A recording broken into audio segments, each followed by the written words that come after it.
This is Brianna Chin. I have known her for many years. She's a makeup artist and very successful. Her skills have brought her before prominent directors, fascinating figures. The story of her rise to success is surprisingly homespun. How did you get into makeup? Not intentionally. Getting really into it was when I had really bad acne. That's when I started painting heavily. I went to MAC and I bought my first foundation, and that was the time where tutorials started coming onto YouTube, and it became like a really fun time in college, my freshman year. It was the only way that I could leave my dorm.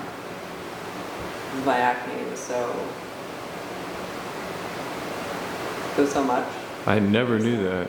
Never would have even guessed. It's been much better in the past years, but when I was in college, it was really bad.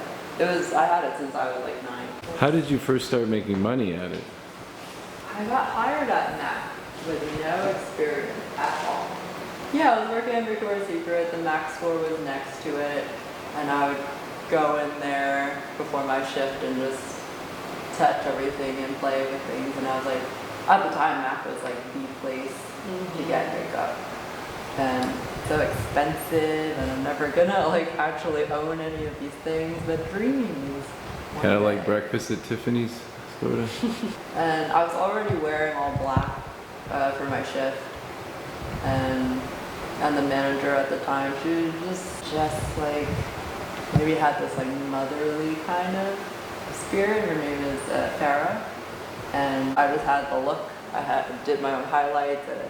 The only makeup thing that I knew, my winged eyeliner. And she was like, you should bring your resume. And I was like, I've never done makeup before. And she was like, that's okay. And I was like, oh, okay. Yeah, I don't know if I even had a resume. I just wrote up where I graduated. Oh, I practiced once on my sister at home, and then I brought my sister in for the interview, and she was my model. And then I was hired, and I was so nervous going into my first day. I didn't sleep much. I remember my first appointment. It was her birthday. I definitely used a heavy concealer all over her face. It was like very thick. It was called Select Cover Up, if anybody remembers it. And I couldn't put the lashes on her, the false lashes. I was sweating too much. I was shaking too much. Oh, no. Another artist had to do it for me. How long until you were no longer nervous? That's an interesting question, because there are times where I am still really nervous today. I don't remember if I had a lot of confidence or not, but I wasn't scared to try. I knew her as a model in New York. However, she was also a burlesque dancer.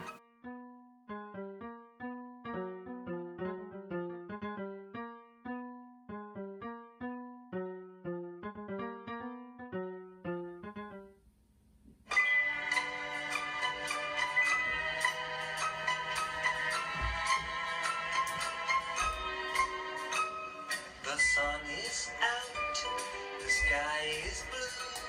There's not a cloud to spoil the view, but it's raining. Raining in my heart. The weatherman says clear today. He doesn't know you've gone away, and it's raining. Raining in my heart. Oh, misery, misery. What's gonna become of me? I tell my blues they mustn't show, but soon these tears are bound to flow, 'cause it's raining. Raining in my heart.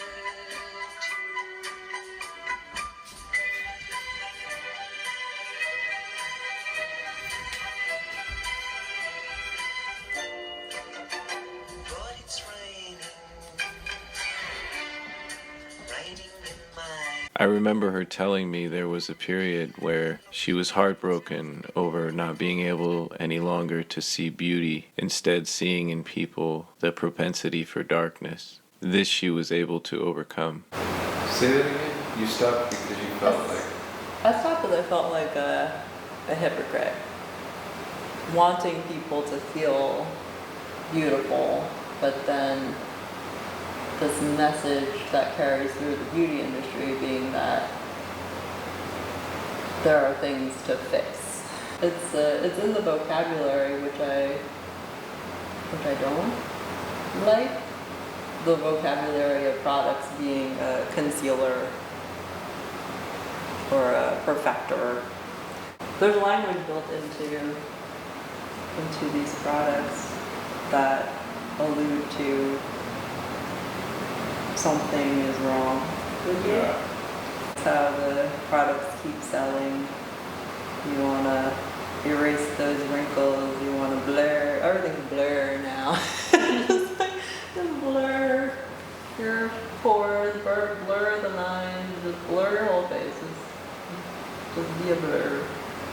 I remember you telling me that there was a time when you felt that you couldn't do it because you couldn't make people beautiful because you would briefly, for that time, stop being able to see the beauty in people. I got really dark inside at one point.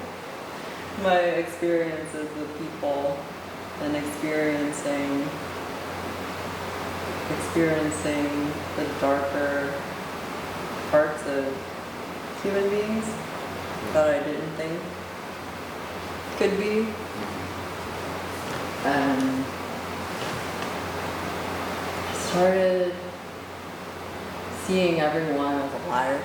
Like thinking that everyone was dishonest or everyone had some bad motive and that I should stay away from people and keep conversations brief and not get close to people. And I found myself being at appointments and feeling an awkward feeling, like they knew that I was looking at them in a uncertain way, in a weary kind of, with a weary kind of feeling.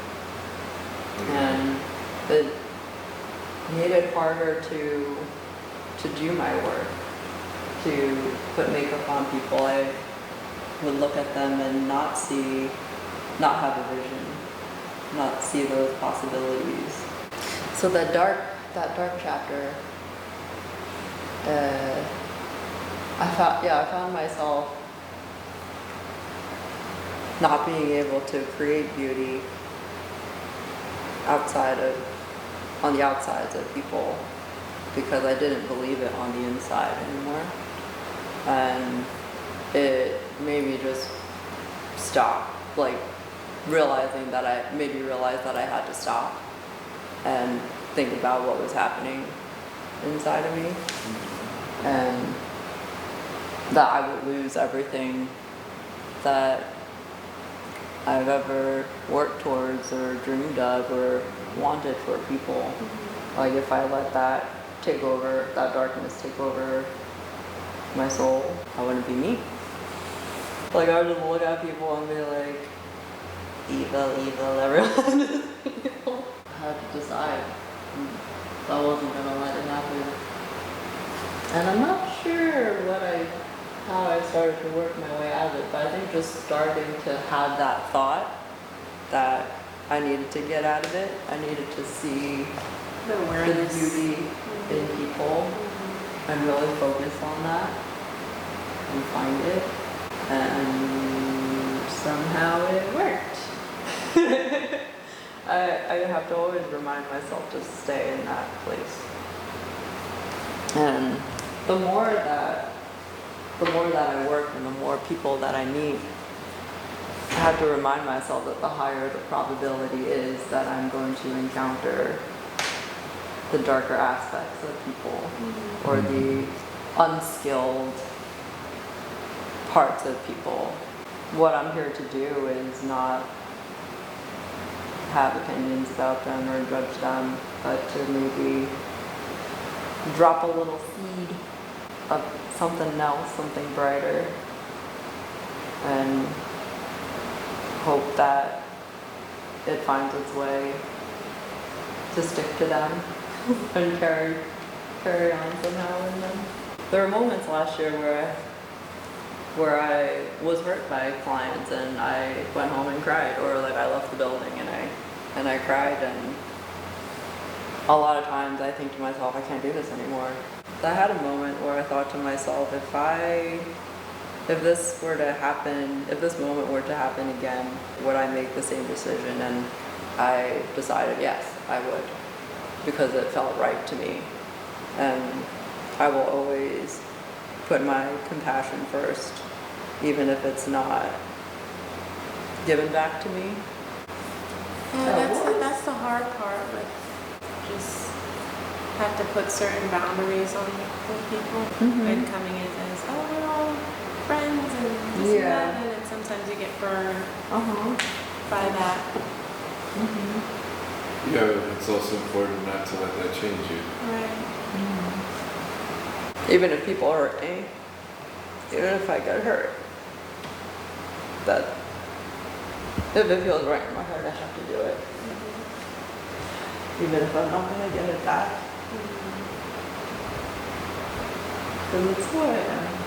And that's how, for me, how I'm able to keep doing what I'm doing.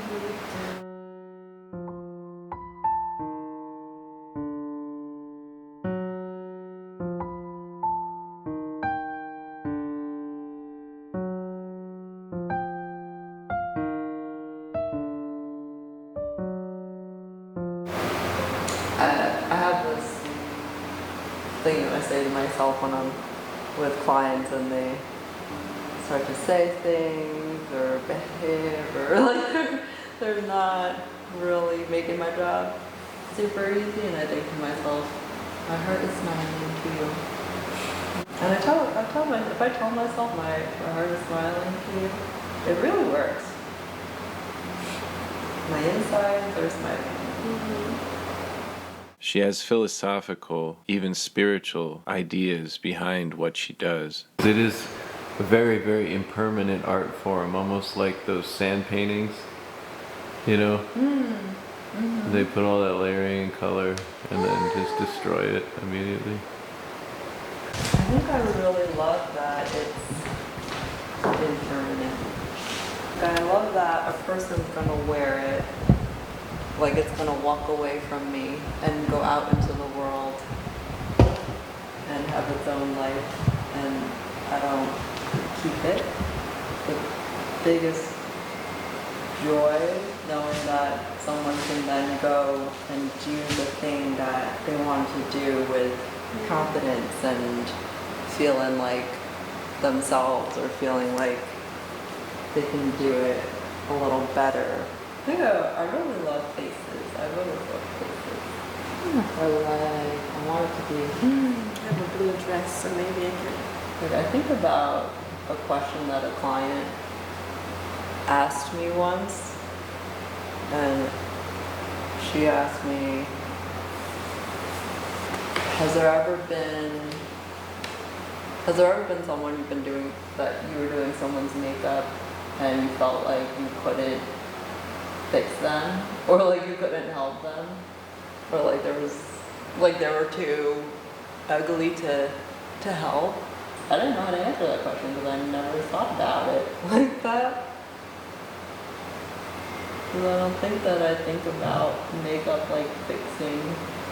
Like when I see someone's face, I see the lines, I see the depth and the shapes, and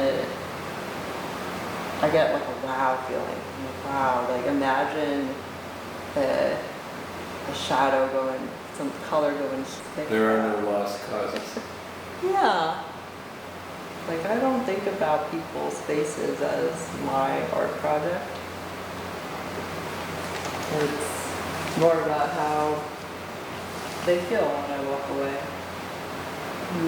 One of the most beautiful experiences is working with kids and makeup. Like I'll pull out a lip gloss palette and eyeshadow palette, something something very light that their parents are okay with. Like I was hired for a 10-year-old birthday party, and it's just a fun thing. Like they're doing karaoke in the living room. I have my kit set up with things that I think they might like, and they take turns sitting in the chair, and I have the colors out because I want them to choose, like, what colors do you want? And they know. They will point right to the color with a very strong certainty. And there was at least 5 little girls, and they all had a different look. And I thought it was so cool. I think very few adults want a look that is in line with their personality or what they would choose. Like it's more about fitting in or looking the part. A lot of times they don't want to be too bold. They don't want to stand out. Those are some of my favorite makeup experiences, and remembering as a little girl that feeling of seeing the colors and the sparkles and being like, ooh. The more and more I listened to her, the more I began to wonder, could God be located in the human face? I'm wearing it to dinner tonight. They're just gonna have to accept the bright colors. I love it.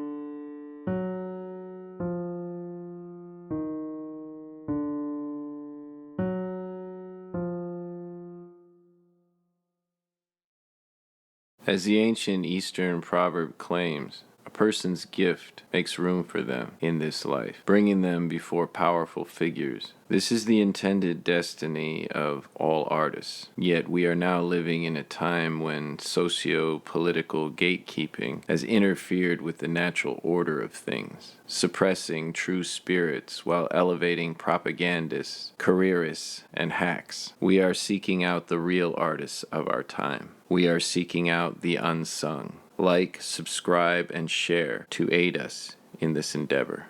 For Brandish Productions, this is Daddy Brandish.